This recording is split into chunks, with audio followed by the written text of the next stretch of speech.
माँ, मैं बहुत थक गई हूँ घर संभालते संभालते। यहाँ मेरी थकान किसी को नजर नहीं आती। कुछ दिन आराम करना चाहती हूँ।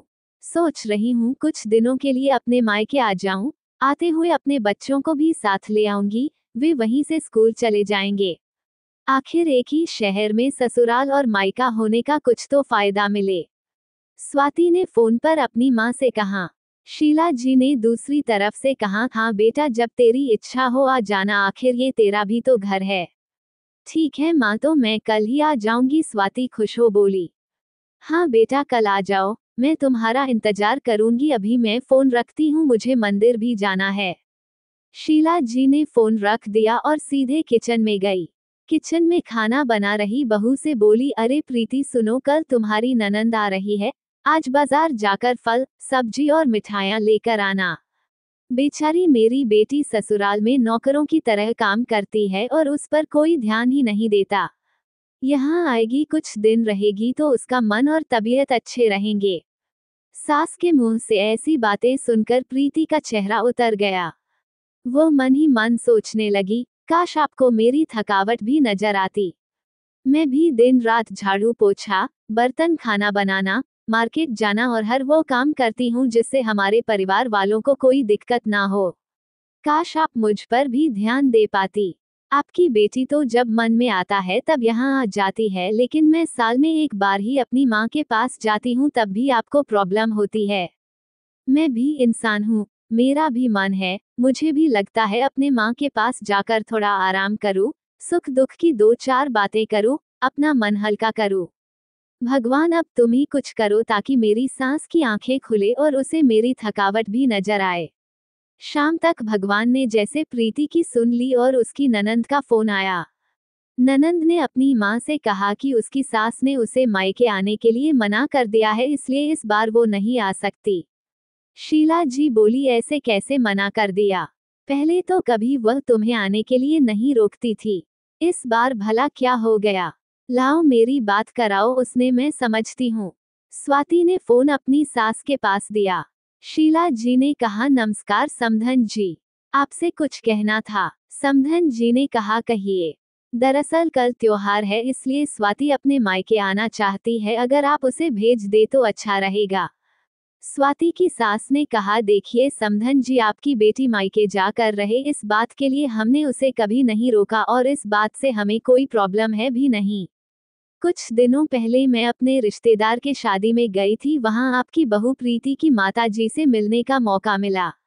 उनसे गपशप करने के दौरान उनकी बातों से पता चला कि प्रीति को साल में एक ही बार अपने मायके जाने को मिलता है और वह भी बहुत कम समय के लिए।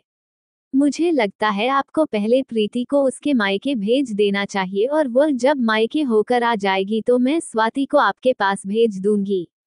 एक बहुत जरूरी बात जो मुझे लगता है आपको समझ लेनी चाहिए कि आपको अपनी बहू को भी बेटी की तरह या बेटी से भी ज्यादा प्यार देना चाहिए। उसे भी मायके जाने की इच्छा होती होगी। हो सकता है स्वाति के वहां आने से उसकी आवभगत करने के लिए आप उसे उसके मायके नहीं भेजती होंगी, या फिर वह आपसे कुछ कहने से अभी डरती हो। अगर आप उसको घर में ही कैद रखेगी तो एक दिन ऐसा आएगा जब वह आपके खिलाफ बोलने लगेगी। फिर वह आपकी सुनेगी भी नहीं और जब चाहे तब अपने मायके जाएगी। ऐसी परिस्थिति आए, इससे अच्छा है कि आप ही कुछ बदलाव अमल में ले आए जिससे आपका रिश्ता और रिश्ते की मिठास खराब ना हो। शीला को अपने समधन के हर एक शब्द में सच्चाई नजर आई। उन्हें महसूस हुआ कि उन्होंने अपनी बेटी के प्यार में अंधे होकर कभी भी अपनी बहू के मन का विचार नहीं किया। उन्होंने हमेशा ही अपनी बेटी को अपने बहू से ऊपर रखा। दूसरी तरफ स्वाति भी अपनी भाभी के बारे में हो रही इस बातचीत को सुन रही थी। उसने भी रियलाइज किया कि वो कभी भी अपनी भाभी के साथ ठीक से बात नहीं करती और जब जब वह अपने मायके जाती है तो भाभी थोड़ी उदास रहती है। शीला जी ने अपनी बहू को बुलाया और उसे कहा कि प्रीति कुछ दिनों के लिए स्वाति नहीं आने वाली है, इसलिए पहले तुम अपने मायके होकर आओ।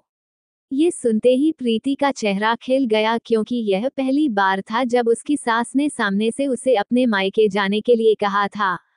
अगले दिन प्रीति अपने मायके गई और इस बार एक दो दिन नहीं, पूरे हफ्ते भर रहकर आई अपने माँ बाप से अपने रिश्तेदारों से मिलकर आई और जब वो लौटकर आई तो उसका चेहरा खिला हुआ था, उसकी आंखें चमक रही थी।